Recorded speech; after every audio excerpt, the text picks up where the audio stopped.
જો અમે આજે રજા હતી એટલે ફરવા નીકળ્યા છીએ, ચીખલી પૂગી ગયા છીએ. હવે ટૂંક સમયમાં અમે ત્યાં મધપુડો છે એ માટે જોવા જઈએ છીએ. હું છું, મારો હાડુભાઈ છે. હા, અને જો પાછળ અમારે જોખમ બધા બેઠા છે. જોવા જઈએ છીએ એટલે બધા ટોપા પહેરી લીધા છે, હેલ્મેટ પહેરી લીધા. મધમાખી હેરાન ન કરે એટલે બધાએ ટોપા પહેરી લીધા. મૂકી દે. હાલે ઈ તો તું ફોન ને જોઈને ખુરશીએ બેઠો જ. મનો જો તો મધમાખી જોવા જઈએ અમે બધાય. બેન અમને મધમાખી બતાવે છે. આ મેલિફેરા મધમાખી છે. આ મધમાખી 2 થી 5 મીટર ઉપર ઉડશે અને મધ કલેક્ટ કરશે અને મધ લાવશે. તે મધ આમાં ભેગું કરશે ને આ મધમાખી આપણે ત્યાં ટકી શકે તેમાંની છે અને આનો ડંખ ઓછો લાગે છે. કોઈ પકડીને ફોટા પાડવાનું છે, ઓછી છે આમાં તો.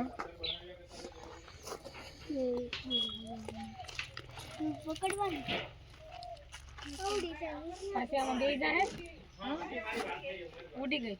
કોઈ પકડવું છે? ઉડી ગઈ. એ તો ઉડવાની તો હોય જ એક બે ને આમાં રાણી મધમાખી આવશે, તે ઈંડું મૂકશે અને આ બધા વર્કર્સ છે તેના મધ ભેગું કરેલું છે.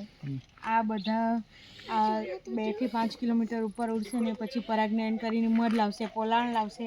તે અહીંયા ભેગું કરશે અને આમાં મૂકશે અને એમાંથી આપણે મધ કાઢીશું.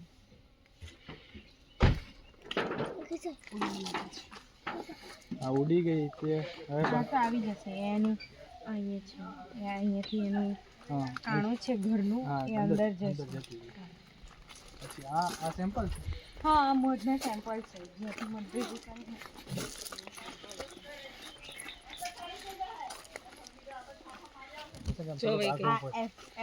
એપિસ ઇન્ડિકા છે. આ મધમાંથી વધારે આનો ડંખ વધારે લાગે છે ને આમાં પણ રાણી મધમાખી હોય જ છે અને રાણી મધમાખી ઈંડા મૂકશે અને તેમાંથી તે જે ઈંડા પરિપક્વ થઈને તેના નીકળશે અને એ બધા વર્કર્સ થઈ જશે અને મધ લાવશે, પોલાણ લાવશે, બી વેક્સ લાવશે.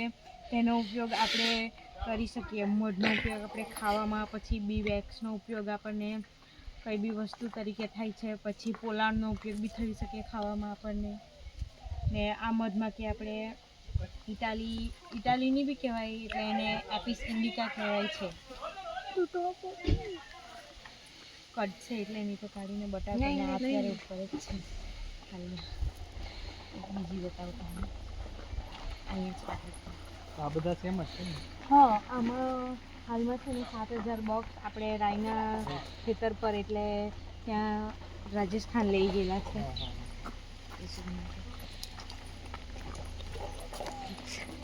આર્મીમાં આવ્યો હોય ને એવું લાગે.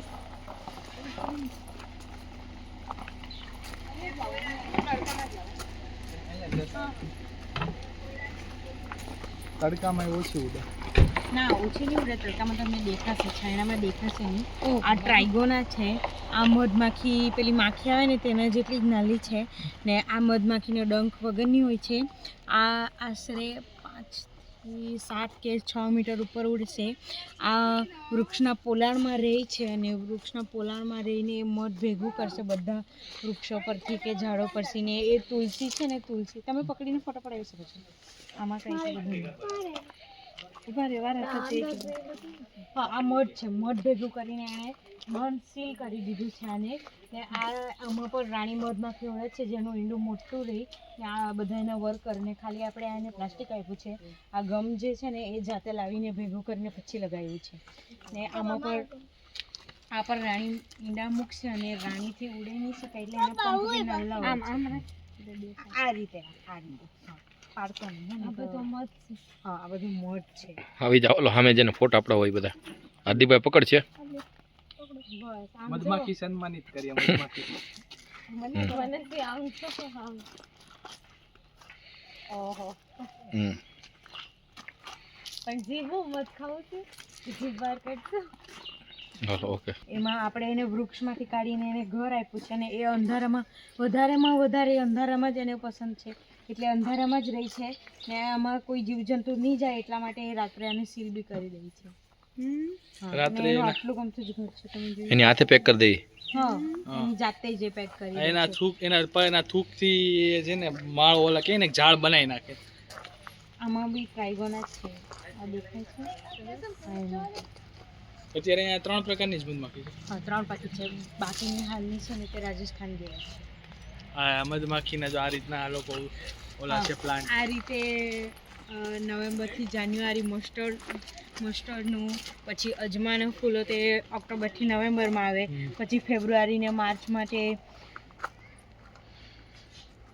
પેલું ના આવશે, પછી એપ્રિલથી મેમાં, પછી વરિયાળીના ખેતરમાં મૂકેલ મધમાખી. આ બધી મધમાખીની પેટીઓ છે. આ વરિયાળીનું ખેતર છે. હા, વરિયાળીનું ખેતર. મધમાખીની હા પેટીઓ મૂકી હા છે. હા આ એટલે પેટી એ ખોલી નાખે.